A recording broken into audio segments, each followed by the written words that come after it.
Yannick Noah, ses confidences poignantes sur sa dépression après sa victoire à Roland-Garros. J'avais envie de me foutre en l'air. Yannick Noah est revenu sur les heures les plus sombres de sa vie.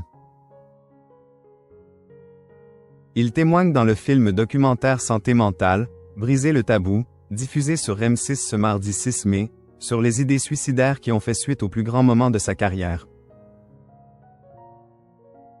Je m'appelle Yannick Noah et j'ai survécu à une profonde dépression.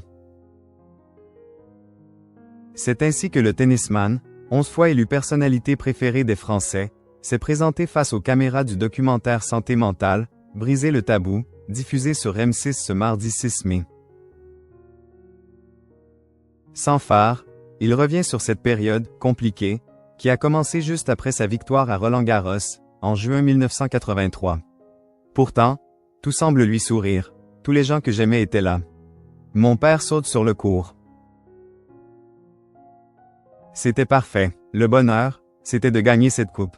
Et pourtant, quand l'émotion retombe, le sportif s'effondre, le lendemain, j'étais perdu.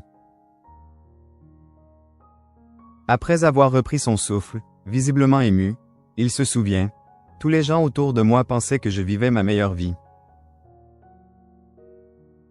Mais j'avais envie de m'envoyer en l'air. J'avais envie de partir. Il mentionne un sentiment très précis, des idées suicidaires qui ne le lâchent plus. Je marchais seul dans la rue, la nuit à Paris. J'attendais qu'il n'y ait personne.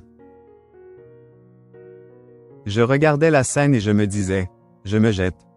Je n'en peux plus. Il revient aussi sur les sources de son profond mal-être, sur lequel d'autres sportifs de haut niveau se sont confiés. Pour lui, une des causes remonte à l'enfance, alors qu'il quitte ses parents au Cameroun à l'âge de 12 ans et rejoint l'Hexagone pour s'entraîner. Ma mère a sacrifié son gamin, par amour, parce qu'elle savait que j'étais passionné, pour que j'aie la chance de vivre mon rêve. C'est fort, mais ça avait un prix. À cœur ouvert, Yannick Noah témoigne face caméra afin de « passer le relais » pour mettre fin au tabou sur les maladies mentales. Camille Lacour se confie sur ses problèmes d'alcool. Il n'y avait pas une journée où je ne buvais pas.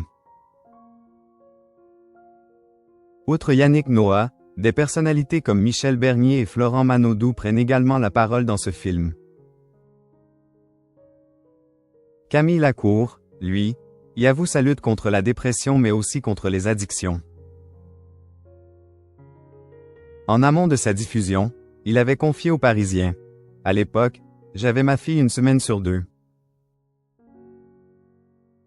La semaine où elle n'était pas là, il n'y avait pas une journée où je ne buvais pas. Il mentionne un rapport anormal, malsain, avec la boisson.